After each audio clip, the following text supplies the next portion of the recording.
And with one attack from Ragnir, he completely crushed the monster that was bigger than him.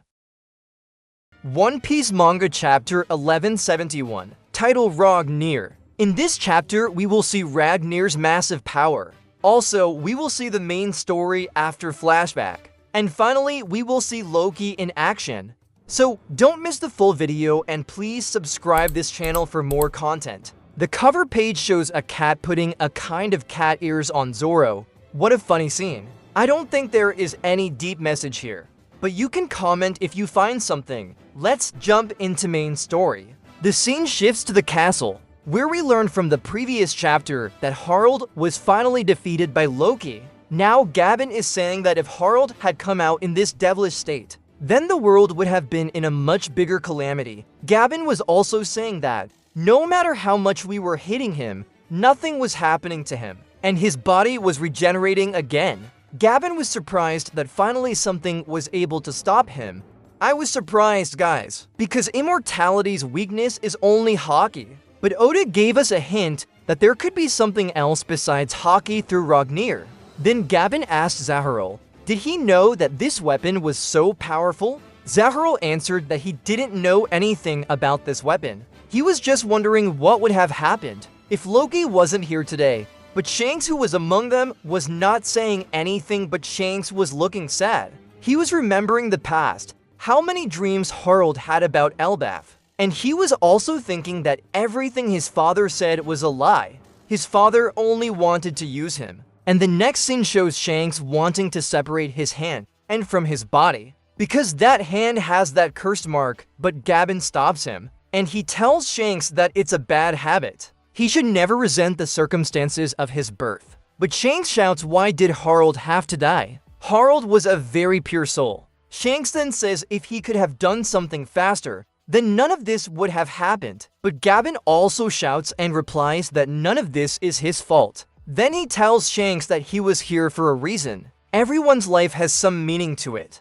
Gavin tells him to be patient. Then the scene was the saddest, where Loki is seen sitting next to his father's dead body crying and saying, is this what happens when you love your country too much? And Harald has nothing left except his legs. Ragnir's power is out of this world. And guys, even thinking about Loki hurts. He has just lost everything so far. Then the scene shifts to marriage was. There, Emo was looking curious. And he said that Harald was a very rare ancient giant. On top of that, he had the power of immortality, which made him a true monster, and yet he was still killed, and Emo suspected that there might be some power in Elbaf that was very powerful. And the elders there were asking if they could go there, because Harald's pentagram was still there. But Emo forbade them from going there, because they could die too. And everything has a price and Emo had to pay it too. Damn, what a character! And Emu was saying about Harald,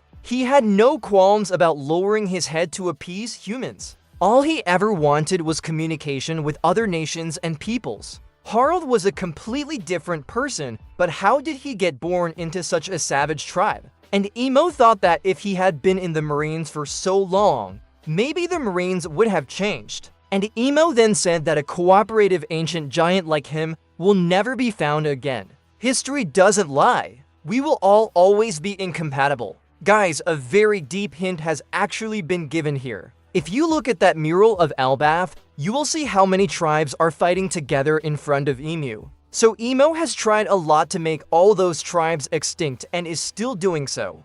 But history did not let it happen. And finally, Emo says, don't forget Elbaf is of the D. And seriously guys, I don't have any clue about it. We may not be able to guess the meaning of D yet. We thought for so long that D means the will of Davy Jones. But now we have to think again. And guys, what do you think? What is the meaning of D? Comment below, and in the next scene, Zaharol told Loki, after what happened, the situation of this country will be terrible. But Loki told Jaharl that he will now go to the sea, and he will take the few soldiers who survived. But Jaharl told him, then what will happen to his father's words? Jaharl also said that it was not possible for him to tell everyone the truth. But Loki said that everyone should keep quiet about it, so that no one opens their mouths about what happened here today. But Jaharo gave an instant reply and said that if no one tells the truth, then all the blame will fall on Loki.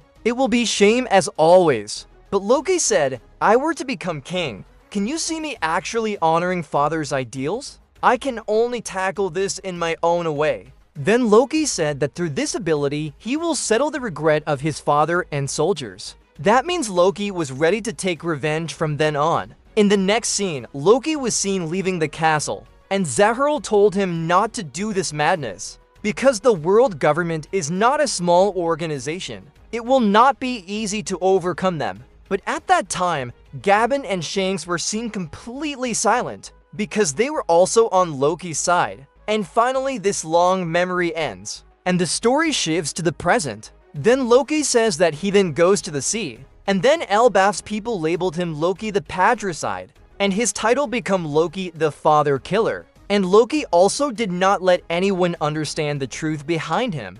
And then present Loki is seen telling his brother Heidrun that it's not like he was crazy enough to brag about killing his father either. I just wanted him to know that everything he fought for was not destroyed in any way. And the way things happened, do you think it would have been right to tell everyone everything? His brother and Luffy have become completely silent, and Gabin says that everything Loki said was true. And then Loki says, has he finally understood everything? Then Heidrun said, Elder Jaharo always opposed to your execution. And then he said now he understood why Loki hid everything for so long, because his father chose death for the manipulation of the world government. Loki replied that the world government was always their enemy. I wonder what they did to our father.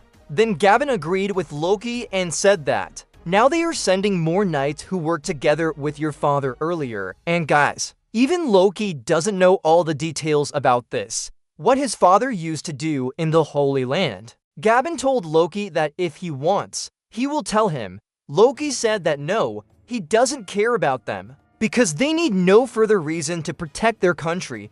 Everyone's reactions are shown, and everyone seems to be a little motivated at Loki's words. It's like now they are ready for the fight. Then Heidrun is seen untying Loki's handcuffs, and saying that they both think the same way about their father. Then Heidrun tells him, for the sake of Elbaf, let's make a stand together. Loki looked surprised and a little happy at that moment, but Luffy looked the happiest because now Loki can fight, and Luffy really wanted to see Loki fight. Loki was a little surprised. Next scene, something is seen crashing in the distance. Everyone were looking at there, and they saw a monster bigger than the mountain. Then they said these monsters were rampaging in the upper realm, and there are many more like them still up there. Man, I am just thinking where actually Oda going. The scale is so massive. The monster will be 10 times bigger than Loki, where Loki is huge massive. Luffy is like Anti-Loki, but now Luffy isn't exist. And then Heidrun said, where did they come from? Isn't that a Draugr? I never thought those were real, but Loki looked happy cause it will be a good warm up for him. His brother told him, go ahead, he will gonna join too. And Luffy was completely surprised to see such a big giant. And Heidrun's crew was seen go into the upper realm via a lift and telling Heidrun to come with them immediately. And from there everyone was shouting at Loki and apologizing for misunderstanding him. And everyone was saying sorry to him. But Loki was saying that it doesn't undo what they did before.